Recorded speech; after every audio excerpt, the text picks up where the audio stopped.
Hi, Intro to Mass Communication students. I'm actually recording this today from a classroom at Madison College, and I want to let you know about it. It's room A2025, and it is a multimedia lab, and you will have the option in the future when I ask you to record a vlog, a video log, to come into the classroom in person during lab hours, and I'll make sure I share those with you on Blackboard to record your vlog. So that's an assignment to look forward to, and it's excellent practice for all of us to try to use some different multimedia techniques to help tell our stories.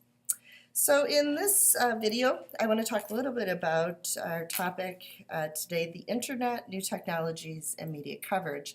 And the Internet is something you're probably all very familiar with. You're taking this class, learning about things online. And so we know that the Internet is a really important part of our lives. And frankly, for some of us, it's really hard to imagine our lives without the Internet and services such as email.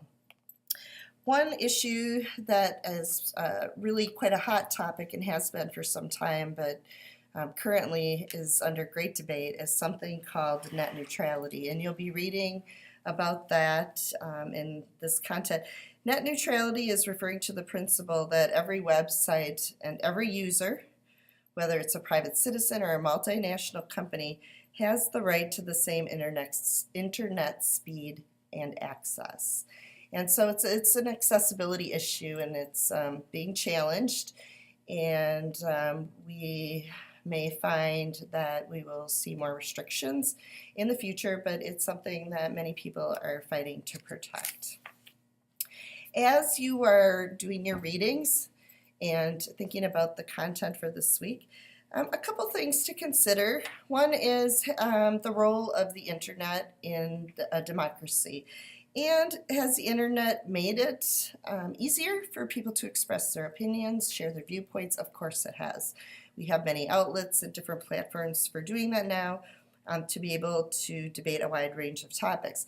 However, we've also seen a great divide, and we have the people, the haves and the have-nots, and again, we can talk about having access, things like broadband and the speed of your Internet connection, mobile technology, and changes that we see in cellular technology.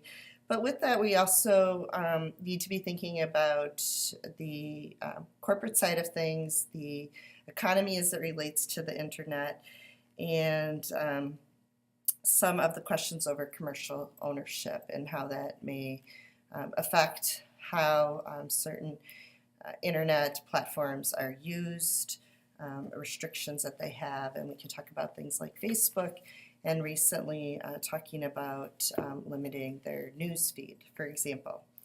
So some of your study questions to be thinking about this week: how did the Internet originate? How did it develop?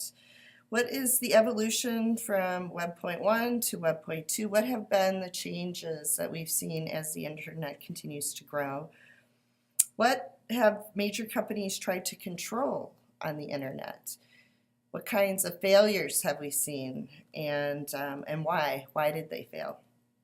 What are our concerns about the Internet? And the first thing that comes to my mind is security. We've seen a lot of talk about emails, the discussion over election tampering, really important issues that get to the heart of our democracy. Security breaches that have affected people's money, different breaches that affect private information, social security numbers, people's health records, but also then asking what's going well with the Internet and how can it help make democracy better? What are the key challenges when we think about the Internet and the role of the democracy? And so I think this is a really interesting topic, and certainly we can all relate to it. We all use the Internet, and to be thinking really critically about what some of the challenges are.